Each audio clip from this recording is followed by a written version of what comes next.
আজ 21শে ফেব্রুয়ারি মহান আন্তর্জাতিক মাতৃভাষা দিবস। ভাষা শহীদদের প্রতি গভীর শ্রদ্ধা আর ভালোবাসা। ভোরের আলো ফুটোতেই নীলফামারী জলঢাকা কেন্দ্রীয় শহীদ মিনারে নেমেছে সর্বস্তরের মানুষের ঢল।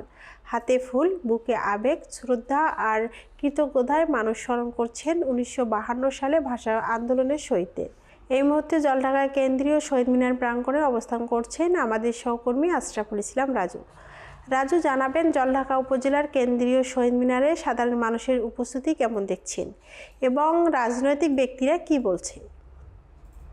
আদুরি, ঠিক আপনি যেমনটি জানতে চেয়েছেন, ঠিক আমরা দেখেছি আজকে ঠিক রাতের যে প্রথম প্রহর, সেই প্রথম প্রহর থেকেই শহীদদের আত্মার মাগফিরাত কামনা এবং তাদের স্মৃতিচারণে বিভিন্ন শহীদ মিনার ঘুরে আমরা যেমনটি দেখেছি সাধারণ যে মানুষ যারা রয়েছেন, যারা ঠিক শহীদদের আত্মত্যাগের বিনিময়ে আজকের এই মাতৃভাষাকে পেয়েছেন, ঠিক তারা শহীদ বেদিতে আছে এবং এখানে এসে পুষ্পমাল্য অর্পণ করছে এবং শহীদদের আত্মার মাগফিরাত কামনায় তারা দোয়া মাহফিলে সংযুক্ত হয়েছেন। আদুরি, ঠিক আমি এই মুহূর্তে দাঁড়িয়ে রয়েছি নীলফামারীর জলঢাকা উপজেলা যে কেন্দ্রীয় শহীদ মিনার রয়েছে, সেই শহীদ মিনার চত্বরে ঠিক এই মুহূর্তে আমি দাঁড়িয়ে রয়েছি। এখানে আমরা দেখেছি আদুরি ঠিক প্রভাত ফেরিতে ঠিক খালি পায়ে হেঁটে বিভিন্ন শিক্ষা প্রতিষ্ঠানের যারা শিক্ষার্থী রয়েছে তারা পুষ্পমাল্য হাতে নিয়ে তারা এই শহীদ বেদিতে আসছেন এবং শহীদদের স্মৃতিচারণে তারা পুষ্পমাল্য অর্পণ করেছেন। এবং একই সাথে আদুরি আমি যেমনটি দেখেছি এখানে বিভিন্ন রাজনৈতিক ব্যক্তিত্ব যারা রয়েছেন, সুশীল সমাজের ব্যক্তিত্ব যারা রয়েছেন, তারা একের পর এক এই শহীদ মিনারে আসছেন এবং পুষ্পমাল্য অর্পণ করছেন। আদুরি, এই মুহূর্তে যদি আমি বলি, বাংলাদেশ জাতীয়তাবাদী দল যে বিএনপির যে নেতৃবৃন্দ যারা রয়েছেন এই উপজেলার, আর তারা ঠিক এই মুহূর্তে এই শহীদ মিনার চত্বরে এসেছেন এবং তারা এখানে পুষ্পমাল্য অর্পণ করেছেন এবং তারা শহীদের আত্মার মাগফিরাত কামনায় দোয়া মাহফিলে সংযুক্ত হয়েছিলেন একটু আগে আমরা যেমনটি দেখেছি। আজ আমরা একটু তাদের সাথে কথা বলতে চাই এবং আমরা জানতে চাই যে শহীদদের আত্মার মাগফিরাত কামনায় দিনভর তারা কি কর্মসূচি রেখেছে এবং সর্বোপরি আগামীর নতুন বাংলাদেশ বিনির্মাণে, আগামীর যে তরুণদের উজ্জীবিত যে বাংলাদেশ, সেই বাংলাদেশ বিনির্মাণে এই আজকের যে আত্মত্যাগের মধ্য দিয়ে এই বাংলা ভাষাকে আমরা পেয়েছি, সেই আত্মত্যাগ এবং সর্বোপরি আগামীর নতুন বাংলাদেশ, এই বাংলাদেশ নিয়ে তাদের কি ভাবনা রয়েছে সে বিষয়ে একটু আমরা তাদের সাথে কথা বলতে চাই। একটু আমাদেরকে জানাবেন আজকের এই নতুন বাংলাদেশের এই পুষ্পমাল্য অর্পণ, এবং আমরা দেখেছি যে আসন্ন ত্রয়োদশ জাতীয় সংসদ নির্বাচনের পর এটি হচ্ছে প্রথম যে একটি দিবস, যে রাষ্ট্রীয় দিবস, সেই দিবসকে কেন্দ্র করে আপনারা ইতিমধ্যে পুষ্পমাল্য অর্পণ করেছেন। সব মিলিয়ে আগামীর নতুন বাংলাদেশকে নিয়ে কি ভাবছেন এবং এই চেতনাবোধের জায়গায় দাঁড়িয়ে আমরা কেমন বাংলাদেশকে কল্পনা করতে পারি একটু জানাবেন আমাদের। ধন্যবাদ। আপনারা জানেন যে বাঙালি জাতি যে 52-19 ভাষা আন্দোলনে এই দিনে আত্মত্যাগ করেছিল, কারণ তাদের বাকরুদ্ধ করা হয়েছিল, ছিনিয়ে নেওয়া হয়েছিল তাদের মুখের ভাষা। এই উদ্দেশ্যে আমরা আজকে যারা আমাদের এই জন্য জীবন দিয়েছে, আত্মত্যাগ করেছে, তাদের শ্রদ্ধায় তাদেরকে আমরা মনে রাখার জন্য আজকে স্মরণ করি এই দিনটিকে, যে দিনটি আজকে সারা বিশ্বের কাছে আমাদের মাথা উঁচু করে দাঁড়িয়েছে তাদের আত্মত্যাগের বিনিময়ে। এই জন্য আন্তর্জাতিক মাতৃভাষা দিবস হয়েছে, শহীদ দিবস হিসেবে পরিণত হয়েছে এই দিনটি। আজকে আমরা বলতে চাই, বাংলাদেশ জাতীয়তাবাদী দলের পক্ষে আমরা বলতে চাই যে বাংলাদেশের মানুষ যে বাকরুদ্ধ অবস্থায় ছিল, ঠিক 52 ভাষা আন্দোলনের মতোই বাকরুদ্ধ হয়েছিল বিগত দিনে। সেই 52 ভাষা আন্দোলনের যে ত্যাগ, সেই ত্যাগের থেকে আমরা শিক্ষা নিয়ে বলতে চাই যে আগামী দিনে এই বাকরুদ্ধ অবস্থা থেকে বেরিয়ে এসে একটি গণতান্ত্রিক বাংলাদেশ গড়ার জন্য ত্রয়োদশ জাতীয় সংসদ নির্বাচনে বিশাল ভোটের ব্যবধানে বিএনপি সরকারকে ক্ষমতায় বসিয়েছে। এবং আপনারা জানেন যে আগামী দিনের দেশনায়ক আমরা যাকে বলেছিলাম, বর্তমানে যিনি দেশনায়ক জনাব তারেক রহমান, তার নেতৃত্বে তিনি বলেছেন এদেশের কোনো অসম কোনো কিছু থাকবে না, সকলকে সমতার ভিত্তিতে রেখে আগামী দিনে তরুণদেরকে প্রায়োরিটি দিয়ে এবং যারা যেখানে যোগ্য তাদেরকে সব কিছুকে মূল্যায়ন করে বাংলাদেশকে একটি গণতান্ত্রিক রাষ্ট্রে প্রমাণ করতে গেলে জনগণের যে অধিকার ফিরিয়ে দেওয়ার জন্য সকল কর্মকাণ্ড তিনি করবেন। এবং এই জন্যই আমরা বিএনপি এবং সকল অঙ্গ সংগঠন তার এই নির্দেশনাকে মেনে আগামী দিনে আমরা আশা করি একটি নতুন বাংলাদেশ, যে বাংলাদেশে কোনো অসমতা থাকবে না, যে বাংলাদেশে মানুষের বাকরুদ্ধ থাকবে না, যে বাংলাদেশ থাকবে গণতন্ত্রের জন্য, যে বাংলাদেশ থাকবে শহীদদের যে ত্যাগ, সেই ত্যাগকে সমুজ্জ্বল রেখে আগামী দিন এগিয়ে যাওয়ার জন্য। এজন্যই আমরা শহীদদের বেদিতে আজকে ফুল দিয়েছি, আমরা স্মরণ করেছি শহীদদেরকে, আমরা শপথ করেছি, আমরা ওয়াদা করেছি যে আগামী দিনে বাংলাদেশ যেন সুন্দর বাংলাদেশ, যে বাংলাদেশ 1971 সালে যারা জীবন দিয়েছিল শহীদরা, যে বাংলাদেশে 52 ভাষা আন্দোলনে জীবন দিয়েছে যারা, এই সকলের এই ত্যাগ যেন বৃথা না যায়।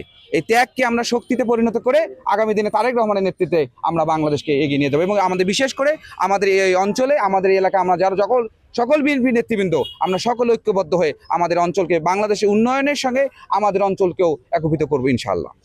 আদুরি, আপনি যেমনটি শুনছিলেন যে ইতিহাসের পাতায় চেতনাবোধের যে সকল জায়গা ছিল সেই জায়গাগুলোতে দাঁড়িয়ে সেই জায়গার দিনগুলোকে স্মরণ করে আজকের এই পথযাত্রা, সেই পথযাত্রা আগামীর গণতান্ত্রিক যে বাংলাদেশ, সেই বাংলাদেশ বিনির্মাণে তাদের এই চেতনা অগ্রণী ভূমিকা পালন করবে, যেমনটি তিনি আমাদের জানাচ্ছিলেন। আদুরি, আমরা একটু কথা বলতে চাই, এখানে রাজনৈতিক ব্যক্তিত্ব হিসেবে আরেকজন মানুষ ঠিক তিনিও সকালবেলায় তার যে দলীয় সমর্থক গোষ্ঠীর মানুষ যারা রয়েছেন তাদেরকে নিয়ে কেন্দ্রীয় শহীদ মিনারে এসেছেন এবং পুষ্পমাল্য অর্পণ করছেন। সেই মানুষটিও ঠিক এই মুহূর্তে আমাদের সাথে রয়েছে, আমরা একটু তার সাথে কথা বলতে চাই।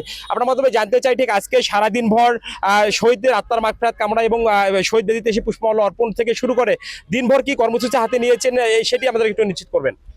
বিসমিল্লাহির রহমানির রহিম। শুরুতেই গভীর শ্রদ্ধাভরে স্মরণ করি 52 ভাষা আন্দোলনের ভাষা শহীদ থেকে শুরু করে মহান মুক্তিযুদ্ধের যারা শহীদ হয়েছেন এবং সম্ভ্রমহানি হয়েছে যেসব মা বোনদের এবং আমাদের বীর যোদ্ধাদেরকে। আপনাকে ধন্যবাদ। আসলে বাংলাদেশ জাতীয়তাবাদী দল একটি গণতান্ত্রিক দল এবং গণতন্ত্র নিশ্চয়ই গণতান্ত্রিক এক দল ক্ষমতা আসার পরে এটি প্রথম জাতীয় দিবস এবং তার আপনারা যে প্রতিচ্ছবি সেটা শহীদ মিনারেই আপনারা দেখতে পাচ্ছেন। 17 বছর একটা নির্দিষ্ট দলের দখলে থাকতো এই শহীদ মিনার, হয়তো আমাদের সাথে ক্ষমতা বিরোধী দল হিসেবে যে দলটি আছে সে দলটি যদি ক্ষমতায় আসতো দেখতেন যে এই শহীদ মিনারটা তাদের দখলে থাকতো। তো বাংলাদেশ জাতীয়তাবাদী দল বিএনপি কত বড় একটা গণতান্ত্রিক দল, আপনারা দেখেন শহীদ মিনারে কোনো বেষ্টনী নাই, কোনো পার্টির কোনো আমাদের অঙ্গ সংগঠনের ছাত্র দলের যুব দলের কারো দখলে এটি নেই, এটি জনসাধারণের জন্য উন্মুক্ত করা হয়েছে। তাহলে আমাদের গণতান্ত্রিক যে সদিচ্ছা সেটা আমরা শুরুতেই কিন্তু প্রমাণ দিলাম। এত 17 বছর ক্ষমতার বাইরে থাকার পরও কিন্তু কোনো ধরনের ভোগের প্রমাণ দিলাম। এত 17 বছর ক্ষমতার বাইরে থাকার পরও কিন্তু কোনো ধরনের ভোগের কোনো মানসিকতা আমাদের যেমন নেতার নাই, আমাদের কর্মীদের মধ্যেও সেটা সঞ্চালিত করার জন্য উনি নির্দেশনা দিচ্ছেন। আমরা সকালবেলা জাতীয় পতাকা অর্ধনমিত রেখেছি আমাদের কার্যালয়ে, এরপরে আমরা র্যালি করলাম, দোয়া করলাম, এরপরে আমাদের সংক্ষিপ্ত আলোচনা সভা আছে এবং ইনশাআল্লাহ আমরা ইফতারের আগেও আমরা আজকে এই দিবসে আমরা দোয়া করব, দোয়ার মাধ্যমে আজকে এই দিবসের কর্মসূচি শেষ করবো। আর সবচেয়ে বড় কথা হচ্ছে যে বিএনপি আসলে সরকার পদ থেকে শুরু করে বিএনপির নেতৃবৃন্দের মানসিকতা আপনারা বুঝতেছেন, তারা কথায় বিশ্বাসী না, তারা কাজে বিশ্বাসী। একটা খুবই আমাদের আশাবাদের জিনিস এবং খুবই আলোচিত জিনিস ছিল যে ফ্যামিলি কার্ডটা কি, এটা নিয়ে অনেক ব্যঙ্গ করা হচ্ছিল। আমাদের দেশনায়ক তারেক রহমান গত পরশুদিন এই ফ্যামিলি কার্ডের জন্য মিটিং করেছেন। উনি কয়েকটি মন্ত্রণালয়ের সমন্বয়ে একটি কমিটি করেছেন এবং সেটি গেজেট আকারে প্রকাশ করেছেন এবং এই রমজান মাসেই 8টি বিভাগে একটি করে উপজেলায় পাইলট প্রকল্প হিসেবে ফ্যামিলি কার্ড দেওয়া হবে। তার মানে যেটা নিয়ে সব থেকে ব্যঙ্গ করা হতো যে বিএনপি কী করবে, তাহলে যেহেতু আমাদের রাজনৈতিক ম্যানিফেস্টোতে যা যা আছে বিএনপি সরকার সেগুলো তো করায় বদ্ধপরিকর। এছাড়াও যুবকদের কর্মসংস্থান থেকে শুরু করে মা বোনদেরকে কীভাবে ঘরে বসে ইনকাম করা যায়, বিভিন্ন ছোটো ছোটো কর্মসংস্থানের ব্যবস্থা করে দিয়ে এগুলো আমাদের দেশটা তারেক রহমানের অনেক বৃহৎ প্রাণ আছে। এবং সবচেয়ে বড় কথা হচ্ছে এই ভাষার দিবস যে আমাদের এই যে যেহেতু আন্তর্জাতিক ভাবে বাংলা শিক্ষিত, এখন আমাদের আইটি সেক্টরে অনলাইনে যে বসে বসে 2-4 কোটি মানে যুবকের কর্মসংস্থান করা যায়, এটা তো বাংলাদেশের মানুষ আসলে জানে না। যেহেতু তিনি লন্ডনে ছিলেন, অনেক কিছুর সঙ্গে পরিচিত, আমাদের কিন্তু সেটা নিয়েও মানে অনলাইন বেস কর্মকাণ্ড যে করা যায় সেটা নিয়েও কিন্তু ব্যঙ্গ করেছেন। আসলে আমি বলবো যে আপনারা একটা সরকারকে 3 দিনে এত সমালোচনা না করে একটু উদারতা দেখেন, 3টা মাস সময় দেন, 6টা মাস সময় দেন, আপনারা দেখেন তারা দেশের জন্য কী করে।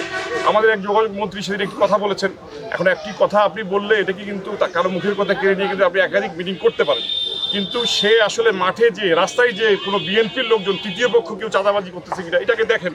এখানে মালিক এবং শ্রমিক যদি কোনো কিছু নিজেদের মধ্যে সমতার ভিত্তিতে কোনো টাকা পয়সা আদায় করে, হ্যাঁ অনেকে ভালো প্রস্তাব দিচ্ছে যে এই টাকাটা আসলে রাস্তায় আদায় না করে অফিসে আদায় করতে পারেন, রাস্তায় আদায় না করে আপনার ব্যাংকের মাধ্যমে নিতে পারেন, এই ধরনের প্রস্তাব হইতে পারে। বাট আপনি একজনের একটা কথাকে সে অন্য দলের দেখে তার কথাটাকে পুরোপুরি নেগেটিভভাবে আপনি উপস্থাপন করবেন, এই রাজনীতি বাংলাদেশে আর চলবে না।